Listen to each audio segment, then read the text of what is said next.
தமிழ் சினிமாவில் super star Rajinikanth அவருடைய தாக்கம் என்ன அப்படிங்கிற அந்த தலைப்பில் ஒரு ஆராய்ச்சி கட்டுரையே எழுதலாம். பிஹெச்டிக்கான ஆராய்ச்சி கட்டுரை எழுதலாம்.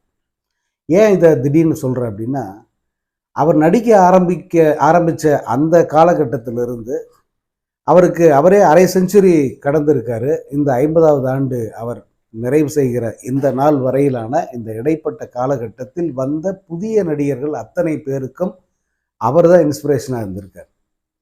ஒரு 100 நடிகர்கள் வந்தாங்கன்னா அதில் 98 பேருக்கு அவர் தான் இன்ஸ்பிரேஷன். அவர் ஸ்டைல் தான் வேணும், அவரை மாதிரி தான் நடிக்கணும், அவரை மாதிரியான புகழ் எண்ணிக்கு போகணும், அவரை மாதிரி ஆக்ஷன் ஹீரோவாக நிற்கணும். இதுதான் அவங்களுடைய இலக்காக இருந்திருக்கு.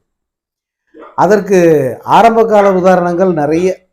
அவர் நடிக்க ஆரம்பித்த காலத்தில் வந்த நடிகர்களாகட்டும், அல்லது அதுக்கப்புறமா வந்த அடுத்த தலைமுறை நடிகர்களாகட்டும், அதுக்கு அடுத்து வந்த இந்த அஜித், விஜய் இந்த தலைமுறை நடிகர்களாகட்டும், அதற்கடுத்த தனுஷ், சிவகார்த்திகேயன் அவர்களாகட்டும், சிம்பு, இப்படி எல்லா நடிகர்களுமே யார் தங்களுடைய ஐக்கானை வச்சுருக்காங்க, அல்லது யார் மாதிரி தான் வரணும் அப்படின்னு ஆசைப்படுறாங்கன்னா சூப்பர் ஸ்டார் ரஜினிகாந்த் மாதிரி தான். அதுக்கு அவங்க என்ன பண்ணுறாங்க அப்படின்னா, ஒன்று ரஜினி ரசிகராக தன்னை காட்டிக்கிறாங்க, அல்லது ரஜினியினுடைய பாணியை கடைப்பிடிக்கிறாங்க, ரஜினி மாதிரி பேசுகிறாங்க, ரஜினி மாதிரி டான்ஸ் போடுறாங்க, ரஜினி மாதிரி ஸ்டைல் பண்ண முயற்சி பண்ணுறாங்க.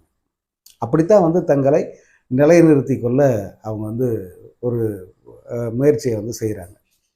அந்த வரிசையில் இப்போ லேட்டஸ்ட்டாக சேர்ந்துக்கிறது யாருன்னா பிரதீப் ரங்கநாதன். அவருடைய இந்த படம் லேட்டஸ்டான இந்த தீபாவளி திரைப்படம் டியூடு, அந்த படத்தை பார்த்தீங்கன்னா அவருக்கு ஆரம்பத்துலேருந்தே அவர் மேலே ஒரு குற்றச்சாட்டு இருக்குது. அவர் தனுஷை அப்படியே அப்பட்டமாக காப்பி அடிக்கிறார் அப்படின்னு சொல்லிட்டு. இப்போ அதிலிருந்து மீண்டு வரணும், தனக்குன்னு ஒரு தனி ஸ்டைல் இருக்கிறதா அவர் எஸ்டாப்ளிஷ் பண்ணோம். அதுக்கு அவர் பயன்படுத்தி இருக்கிறது சூப்பர் ஸ்டார் ரஜினிகாந்துடைய அந்த பாணியை தான், அந்த ஸ்டைலு. எல்லாவற்றிலும் ஸ்டைலு, தன்னுடைய ஆக்ஷன் எல்லாத்துலேயுமே ஸ்டைலிஷாக வர்றது யாருன்னா அது ரஜினி தான். நீங்கள் இளமை ஊஞ்சல் படம்லாம் பார்த்தீங்கன்னா ஆரம்பகால படம், அவர் நின்னா, நடந்தா, பேசினா, கையெழுத்து போட்டா, ஷட்டில் விளையாடினா எல்லாமே ஸ்டைலாக தான் இருக்கும். அந்த படம் முழுக்க 100% ஸ்டைலாகவே பண்ணியிருப்பார். இந்த பிரதீப் ரங்கநாதன் அந்த பாணியை கடைப்பிடிக்கிறதுக்கு முயற்சி பண்ணுறாரு. தப்பு இல்லை, அதில் ஒரு ஒரிஜினாலிட்டி இருக்கணும் அப்படிங்கிறது தான் நம்ம எதிர்பார்க்கறது. அவர் அதற்கும் கூட முயற்சி பண்ணுறார்.